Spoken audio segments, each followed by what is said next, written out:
नमस्कार दोस्तों। पहले हमने कोशिका चैप्टर के बारे में पढ़ा। आज अपना नया टॉपिक है पीएच मान। तो आज मैं आपको पीएच मान, जितने भी पीएच मान है जो हमारे दैनिक जीवन में काम आते हैं, तो उन सब के बारे में आज आपको थोड़ा पढ़ाऊँगा। तो आज का जो हमारा जो टॉपिक होगा, चैप्टर होगा, वो क्या होगा? पीएच मान। ठीक है, ये पीएच मान होता क्या है? पहले इसका देखें, पीएच की फुल फॉर्म, पीएच की फुल फॉर्म देखें तो क्या है? Power of hydrogen. ठीक है, इसकी फुल फॉर्म क्या है? Power of hydrogen.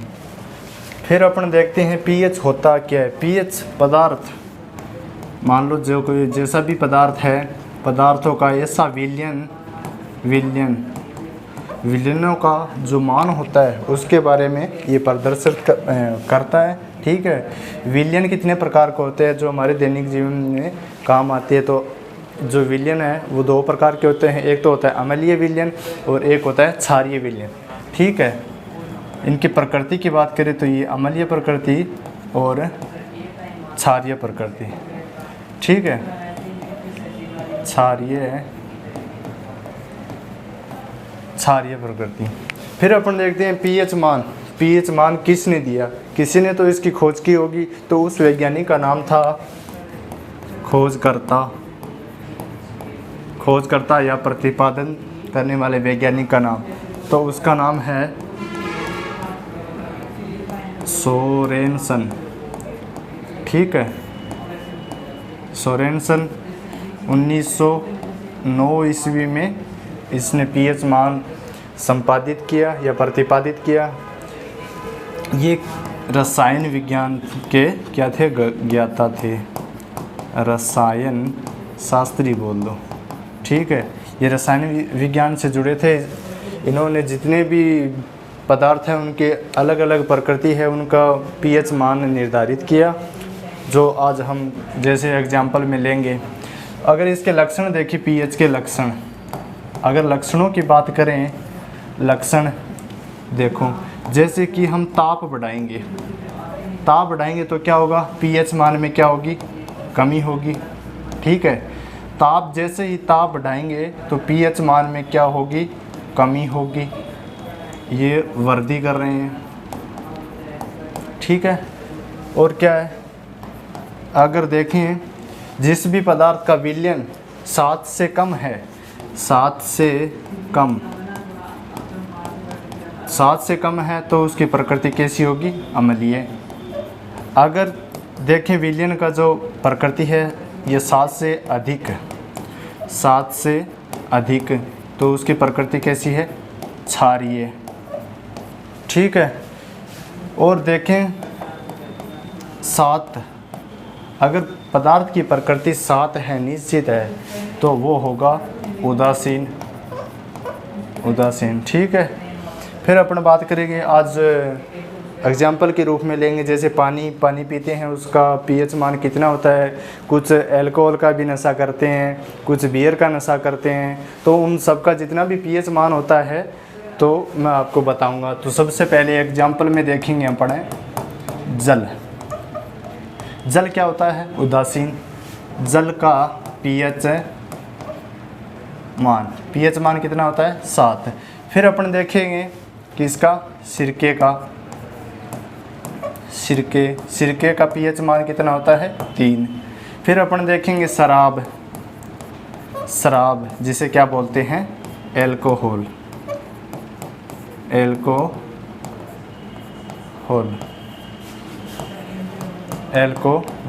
जिसका पीएच मान है 2.8।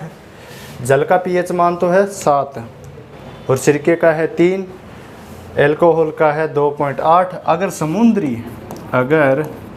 समुद्री जल के पीएच मान की बात करें, पीएच मान, तो वो कितना होगा? ये तो है अशुद्ध, मतलब शुद्ध जल जिसे हम दैनिक जीवन में ग्रहण करते हैं, तो इसका पीएच मान तो है 7।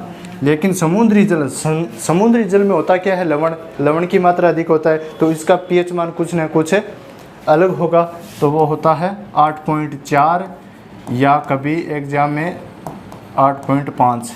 इन दोनों में से 8.4 या 8.5 में से कोई भी ऑप्शन, अगर समुद्री जल का पीएच मान पूछे तो इन दोनों में से कोई भी कर सकते हो। फिर अपन बात करते हैं मानव रक्त की। पहले हम अपन बात कर लेते हैं दूध की।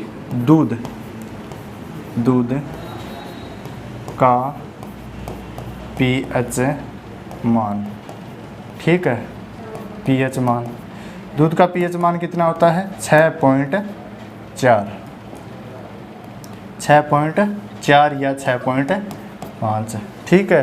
फिर अपन बात करते हैं किसकी? अपन बात करेंगे फिर मानव रक्त की। मानव रक्त की पीएच मान, मानव रक्त का पीएच मान कितना होता है? 7.4। फिर अपन बात करेंगे आंसू की, जो हमारे क्या करते हैं, जब हम रोने लग जाते हैं तो आंखों से एक नदी की धारा की तरह बहती हुई यहाँ से होती पूरे शरीर तक चली जाती है।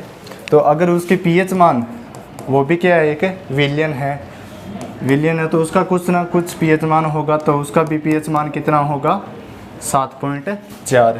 फिर अपन बात करते हैं नमक की। नमक को क्या लिखते हैं? NaCl, नमक क्या होता है? उदासीन होता है, तो मतलब उसका मान कितना होगा? 4। अगर प्रकृति की बात की जाए तो देख लो, जल का पीएच मान कितना है? 7। ये एक पैमाना दिया, पैमाना, यहाँ क्या है? 14, ये क्या है? 0, ये 7।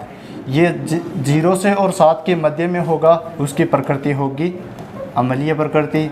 फिर अपन देखें 7 से 14 के मध्य होगी, तो उसकी पदार्थ की क्या होगी? प्रकृति क्षारीय प्रकृति होगी। फिर अपन देखेंगे जैसे नमक क्या है? उदासीन है, उदासीन मतलब उसकी प्रकृति कितनी होगी? 7 होगी। आंसू देखो, ये किसके मध्य है? 7 और 14 के मध्य है, तो इसका देखो ये 7.4, मतलब इसको बहुत कम क्षारीय बोलेंगे, ठीक है। ये एक स्केल है जिसने वैज्ञानिक ने दिया, इसके आधार पर पदार्थ की जो भी प्रकृति है उसका पीएच मान है वो एक निश्चित कूट भाषा में या 0.14 से दिया होता है, ठीक है, निश्चित होता है। फिर अपन बात करेंगे HCl हाइड्रोक्लोरिक अम्ल की, उसका पीएच मान होता है 0। फिर अपन बात करेंगे H2SO4 का पीएच मान होता है 1।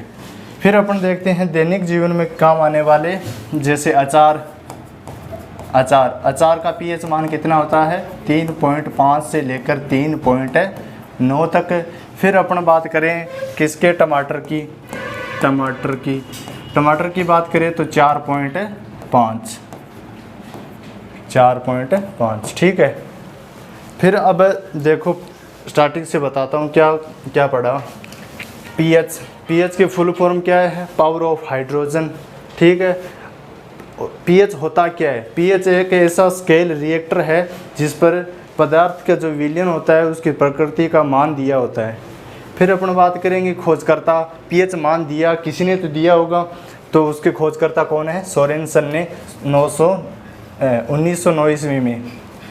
फिर अपन लक्षणों की बात करें, पीएच पर ताप का क्या प्रभाव पड़ता है? तो ताप बढ़ाएंगे तो पीएच मान में क्या होगी? कमी होगी। अगर हम पदार्थ की प्रकृति 7 से कम है तो वो अम्लीय होगी, अगर पदार्थ की प्रकृति 7 से अधिक है तो उसकी क्षारीय प्रकृति होगी। जैसे एग्जाम्पल के रूप में देखें तो जल का पीएच मान कितना है? 7। अगर सिरके का देखें तो 3। शराब या एल्कोहल जो हमारे दैनिक जीवन में हम रोज़ लेते हैं, कोई तो नहीं लेते होंगे, तो उसका पीएच मान है 2.8। अगर समुद्री जल और जल का पूछे तो ये दोनों क्या होंगे? डिफरेंस होंगे, क्योंकि समुद्री जल में क्या होता है? लवण की मात्रा अधिक होता है, तो उसका पीएच मान कुछ न कुछ अलग होगा, 8.4 या 8.5। फिर अपन दूध का पीएच मान देखें तो 6.4 या 6.5। फिर देखें रक्त का 7.4। आंसू का पीएच मान देखें तो वो भी कितना होता है? 7.4।